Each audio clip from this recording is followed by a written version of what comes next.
आप सभी का स्वागत है। मेरा नाम है प्रीति चौहान। दर्शकों, आज बहुत ही खास मेहमान हमारे साथ जुड़े हुए हैं, आस्था चौहान जी। बीते कल आपने देखा होगा, न्यूज के माध्यम से आप सभी को भी सूचना मिली होगी कि हिमाचल प्रदेश में एचएएस का परीक्षा परिणाम घोषित हो चुका है, जिसमें खास बात यह है कि जिला सिरमौर के बच्चे भी अव्वल रहे हैं। वहीं मैं गुरु की नगरी पांवटा साहिब की बात करूं तो अक्सर ही यहाँ की बड़ी बड़ी उपलब्धियां मिलती आई है। वहीं एक और बड़ी उपलब्धि पांवटा साहिब के नाम जुड़ चुकी है। यहाँ की आस्था चौहान जी एचएएस परीक्षा में इन्होंने भी अपना विशेष स्थान प्राप्त किया है और अब एसडीएम के पद पर सुशोभित होगी। आज इनके जीवन के बारे में जानेंगे, कैसे तैयारियां की, कब से तैयारियां की, जीवन का जो संघर्ष है वो कैसा रहा है। आज तमाम बातों पर चर्चा करते हैं। आप सभी जरूर हमारे साथ जुड़े रहिए। मैम, सबसे पहले तो आपको बधाई देना चाहते हैं, बहुत बहुत स्वागत भी करना चाहते हैं। मैं चाहती हूँ कि शुरुआत से हम शुरू करते हैं। शुरुआती आपकी शिक्षा कैसे हुई है, स्कूलिंग कॉलेज कहाँ से हुआ है, थोड़ा सा आप उस बारे में बताएं, उसके बाद आगे बढ़ते हैं।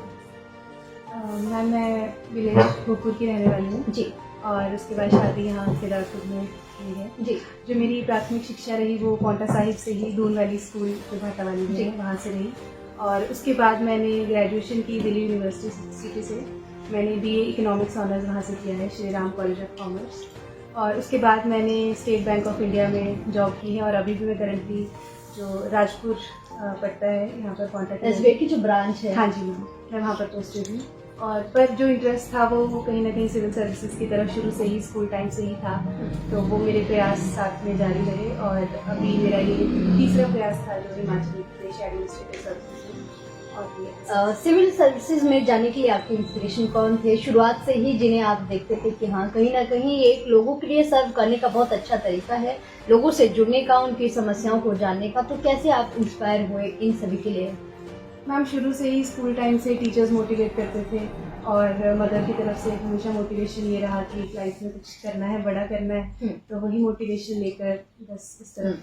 दर्शकों में अगर मैं आप सभी को इनकी उम्र की बात बताऊं तो ये केवल 24 साल के हैं, और इनमें इतना बड़ा मुकाम हासिल करना केवल 24 साल की उम्र। बड़ी बात है कि इन्होंने अपने जॉब के साथ साथ अपनी तैयारियां भी जारी रखी। इनके परिवार का पूरा सपोर्ट रहा।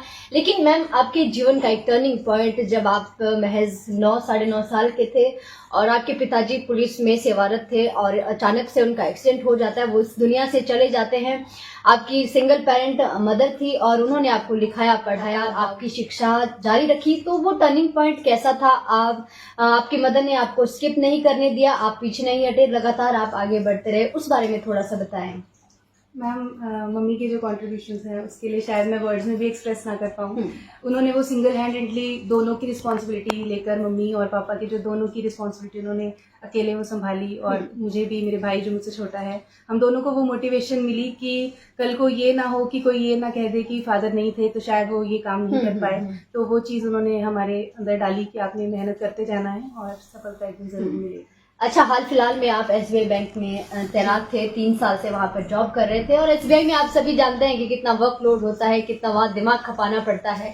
उसके बावजूद आप 1 घंटे का बस में सफर तय करके आते थे, जाते थे, और घर आना और अपनी पढ़ाई के लिए समय देना, अपने घर में काम भी होते हैं, यहाँ वहाँ जाना, बहुत सारी चीजें होती है। वो चीज कैसे आप मैनेज करते थे? क्योंकि टाइम मैनेजमेंट हमारे लाइफ में बहुत ज्यादा इंपॉर्टेंस रखता है। आपने कैसे मैनेज किया? कितना समय आप दे पाती थी तैयारियां करने के लिए?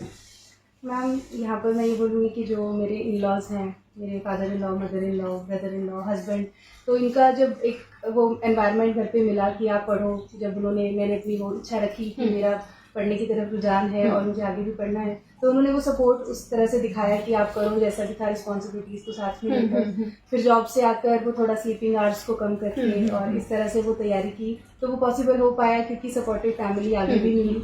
तो इन सब का यही रहा। तो दोस्तों, ये बहुत सीखने वाली बात भी हमारे समाज को है कि जिस तरह से इनके हस्बैंड, इनके इन-लॉज ने इनको सपोर्ट किया, इनके सपने को समझा कि कुछ करना चाहते हैं और इन्हें आगे बढ़ने के लिए मोटिवेट किया, तो आप सभी को मैं समझती हूँ यहाँ से शिक्षा लेने की भी आवश्यकता है। आपके परिवारजनों से भी बातचीत करेंगे, उसके बाद थोड़ा सा आपके साथ रैपिड फायर में कर लेती हूँ। आपके जीवन के आदर्श पुरुष और महिला कौन है? महिला तो मैं जैसे कहा कि मम्मी वो एक रोल मॉडल भी हैं, इंस्पिरेशन भी हैं। और पुरुष वैसे तो इंस्पिरेशन फादर से भी बहुत मिली है, और उनकी ये आज जो ड्रीम है उनका भी कहीं ना कहीं वो ड्रीम था। और उनके बाद मैं बोलूँगी कि मेरे हस्बैंड हैं, उन्होंने एक वो स्ट्रेंथ, एक पिलर की तरह उन्होंने सपोर्ट किया कि आप करो जो आपका ड्रीम है, मैं आपके साथ खड़ा हूँ। तो ये दोनों मेरे लिए याद है। एक शब्दों में अपने जवाब देना, आपका विवाह किससे और कब हुआ है? मैम मिस्टर सागर चौहान मेरे हस्बैंड हैं हम्म। और 2024 में ही फरवरी में मेरी शादी हुई। क्या बचपन से ही आपका सिविल सर्विसेज में जाने का सपना था? जी मैम, बिल्कुल। जी। और अब आप इसके बाद क्या सोचती हैं, कैसे देखती हैं? क्योंकि असली जो जिम्मेवारी है आपका, आज से जिंदगी का सफर आपका आज से शुरू होता है। अब आगे के लिए क्या देखती हैं आप? हम आगे के लिए है कि जो भी आगे मौका मिलेगा अपने प्रदेश के लिए, सेवाओं के लिए, उसमें जितना मैक्सिमम हो सके तो वो। बीते कल काफी देर रात को रिजल्ट आया, क्या अपेक्षा थी कि रिजल्ट कैसा रहेगा? कहीं ना कहीं टेंशन भी होगी, नर्वसनेस भी माइंड में होगी। मैम एक ये एक्सपेक्टेशन तो थी कि शायद कहीं ना कहीं नाम लिस्ट में होगा। भरोसा था अपने हाँ जी, ऊपर? मैं एक्सपेक्ट मैं कर रही थी, पर जब रिजल्ट देखा सभी परिवार के सभी साथ थे तो सभी वो खुशी की लहर सभी ने। क्या आपने वो सुना है कि अनाथ होता है संघर्ष और सफलता के कई रिश्तेदार होते हैं? क्या अभी आप महसूस कर पा रहे हो वो चीजें? हाँ जी मैम, बहुत सारे रिलेटिव्स हैं जो कल से ही कंग्रेचुलेशन कर रहे हैं, मैसेजेस दे रहे हैं। जैसे कि आपने कहा यूपीएससी आपने कई बार दिया, 2-3 बार दिया, आप हमेशा असफल रहे। एचएस का भी आपने पहले दिया, आप असफल रहे। उस असफलता को आपने कैसे पार किया? क्योंकि वो जो टर्निंग पॉइंट है हमारे जीवन में, सफलता से ज्यादा वो इम्पोर्टेंस रखता है क्योंकि वो चीज सिखाती है। वहाँ आपने कैसे अपने आप को दोबारा से मोटिवेट किया? मैम इसमें फैमिली का सबसे बड़ा रोल रहा। मेरे मदर हैं, ब्रदर बैठे हैं, इधर सूरज भैया बैठे हैं, और सभी मतलब जब भी कोई फेलियर लाइफ में होता है तो उन्होंने यही बोलना कि आप दोबारा वही पोटेंशियल के साथ दोबारा आप करो, फिर वो होगा। तो उनका वो जो एक पॉजिटिव एनर्जी उनसे मिलती थी, फैमिली से मिलती थी, तो उसने बहुत ज़्यादा हेल्प किया मुझे आगे बढ़ने के लिए। जी मैम, बहुत सारे युवा अभी आपको देख रहे हैं, तो मेंटली कितना ज़्यादा तैयार होने की आवश्यकता है सिविल सर्विसेज या कुछ बड़ा करने के लिए? क्योंकि अगर यहाँ से हम ठीक है तो हर चीज़ कर सकते हैं, तो आप कैसे अपने आप को पॉजिटिव रखते थे? क्योंकि हमारी इंसान की ऐसी फितरत है, हम छोटी छोटी चीज़ों में नेगेटिव हो जाते हैं, नर्वस हो जाते हैं, अपसेट हो जाते हैं, तो कैसे अपने आप को पॉजिटिव रखें, कैसे लगातार आगे बढ़ते रहें? मैम इसका की मंत्र वही कि अच्छे पॉजिटिव लोगों के बीच आप रहें। और मेरा तो पर्सनल मोटिवेशन ये भी रहा कि हम निरंकारी मिशन के साथ जुड़े हैं, तो वहाँ से एक वो स्पिरिचुअल जो एक पॉजिटिव एनर्जी वहाँ से मिलती थी, तो वो सारी जो शिक्षाएं बचपन से ही हम मिशन से जुड़े हैं, निरंकारी मिशन से, तो वो जो सभी शिक्षाएं थी वो कहीं ना कहीं लाइफ को बेटर करने में आज उन्होंने हेल्प किया। लास्ट क्वेश्चन है, फिर आपके साथ जो है आपके परिजनों से बातचीत करेंगे। आजकल के युवा है बार बार किसी भी चीज़ के लिए कोशिश कर रहे हैं, चाहे वो सिविल सर्विसेज है या कुछ और है, अचीव करना चाहते हैं, फेलियर आ जाते हैं, फिर हम गिव अप कर देते हैं या हम कुछ गलत कर देते हैं या सुसाइडल थॉट्स भी माइंड में बहुत आते हैं। ऐसा आजकल बहुत होता है, आपने भी देखा होगा। तो उस परिस्थिति में कैसे अपने आप को सुधारें, कैसे अपने आप को सब्र बना के रखें? पेशेंस लाइफ में बहुत ज़्यादा इंपॉर्टेंस रखती है और आजकल युवाओं में पेशेंस नहीं है, तो उसके लिए कुछ मंत्र अगर आप हमारे युवाओं के लिए कह सकें। मैम इसके लिए मैं ये बोलूँगी कि अगर हमने तैयारी स्टार्ट कर दी है और जितना हम एक्सपेक्ट कर रहे हैं कि हम सक्सेसफुल होंगे, उतना ही एक्सपेक्टेशन हमारी ये भी रहे कि हम फेल भी हो सकते हैं। अगर हम मेंटली दोनों चीज़ों के लिए प्रिपेयर हैं तो कल को जो भी सिचुएशन होगी हम मेंटली एटलीस्ट प्रिपेयर रहेंगे और फिर हम दोबारा स्टार्ट कर सकते हैं अगर हम दोनों चीज़ के लिए प्रिपेयर पहले से ही। Thank you very much ma'am for joining us. इनके हस्बैंड भी हमारे साथ जुड़े हैं। सर आपसे पहला ही प्रश्न है और एकमात्र मेरा प्रश्न है, आप आज कैसा महसूस कर रहे हैं? मैम आज मुझे बहुत अच्छा फील हो रहा है। जी, मेरी वाइफ ने इतना बड़ा मुकाम हासिल किया है। आप तो स्वयं भी भारतीय सेना में तैनात है, आपने खुद इतना बड़ा मुकाम हासिल किया है, देश सेवा आप कर रहे हैं, लेकिन एक महिला के लिए, एक लड़की के लिए थोड़ा सा ज्यादा टफ लगता है। तो कैसा आज महसूस हो रहा है? क्या उम्मीद थी कि कुछ बड़ा जरूर करेगी? इनकी मेहनत को देख करके आपको उम्मीद थी? जी मैम, बिल्कुल इनकी इतनी मेहनत थी, हमारे सामने मेहनत करते थे मैम, 7-8 घंटे पढ़ाई करते थे, तो लगता था कि ये उम्मीद बिल्कुल। तो आज बहुत ही ज्यादा गर्व महसूस हो रहा है, जी, सीना चौड़ा हो रहा है। आज एक देश सेवा कर रहे हैं और एक अब आप प्रदेश सेवा करेंगे। इनकी माता जी इन लॉज यहाँ पर बैठे हुए हैं। जी, ये इनकी माता जी हैं जिन्होंने बचपन से इन्हें पढ़ाया लिखाया, इनकी परवरिश की, और जैसा कि इन्होंने कहा कि इनके पिताजी जो है काफी साल पहले इन्हें छोड़ करके चले गए थे, एक सड़क दुर्घटना में उनकी मृत्यु हो गई थी। उसके बाद इन्होंने लगातार अपने दोनों बच्चों को पढ़ाया लिखाया और यहाँ तक पहुंचाया। इनका बहुत बड़ा कंट्रीब्यूशन यहाँ तक पहुंचने में है। तो इनसे जान लेते हैं कि कैसा आज लग रहा है, क्योंकि बहुत सारी चीजें फेस करनी होती है एक महिला के लिए, एक लड़की के लिए। बहुत सारे लोगों ने बातें भी कही होगी, बहुत सारी चीजें सुनने को भी मिली होगी समाज से भी, लेकिन आज कैसा लग रहा है, क्या कहना चाहेंगे?